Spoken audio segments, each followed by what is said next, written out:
Welcome to the Boundless Bible. My name is David Shapiro. Hey, I'm Javi Marquez. And I'm Jason Holloway.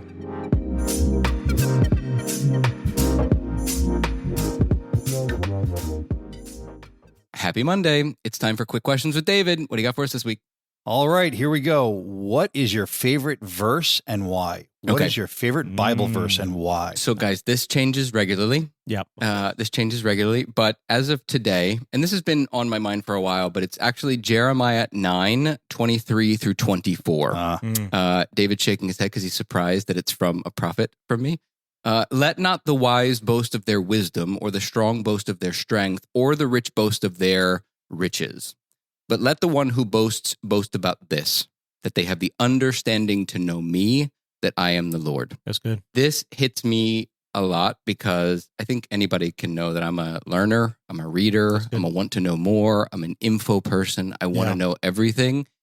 And yet that's not where I should be spending my time. I should be spending my time in presence with God. I should be spending my time getting closer to God, being more in the right relationship with God.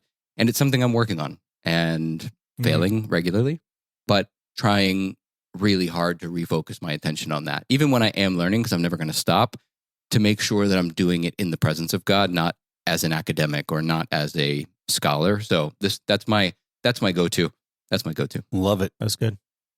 For me, it is John 14:2 and 3. The end of 2, it says, I go to prepare a place for you. And if I go and prepare a place for you, I will come again and I will take you to myself. That's where I am, that you may be also. For me, when I think about passing from this world, I used to equate this to coming home from college. And my mother used to make up my room, getting excited for me to come home from college and seeing me. And that was my mother. And it was, coming in, you have your, favorite treats there and all the things, looking forward to coming back from college to home. And then going to heaven and realizing that Jesus himself is preparing that room for me. Yeah. Man, what that room must look like, smell like, it's visual overload of how beautiful it must be to have Jesus himself prepare my room. And I just love that verse. And just that reminder that the Father is there waiting for you. Absolutely. It's such a calming image. I love that verse, and that's good mine. One. That's good. Mine is pretty simple. It's pretty common. The Lord's Prayer, which is, let me find it. Matthew 6:9 through 13. To me, the Lord's Prayer is something that I've written in my heart and something I could always go back to. It centers me. It gives me peace. It gives me direction anywhere I'm at. And I especially, read it and remember it and say it morning and night.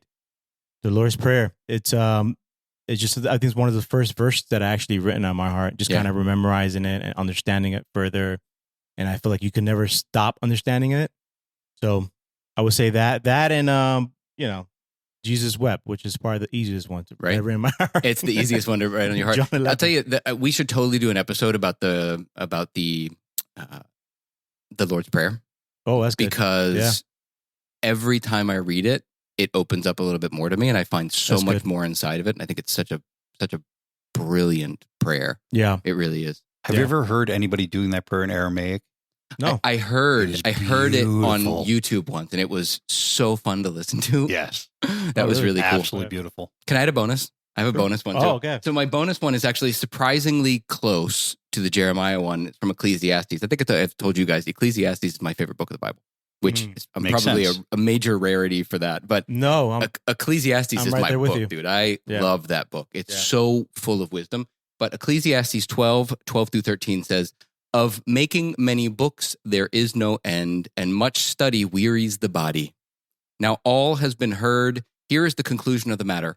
You ready for this? Fear God. It doesn't say ready for this, by the way, in the Bible. It says, fear God and keep his commandments, for this is the whole duty of man. And again, it goes back to that same thing in the other verse for me. It's like, you can learn, but you silly boy, don't forget to feel. Yeah. And it's another one for me that's a big one. So sorry for the double, but no, that's good. Great verses today. Loved them. All right, guys. Until next week. Thank you. See you. Bye.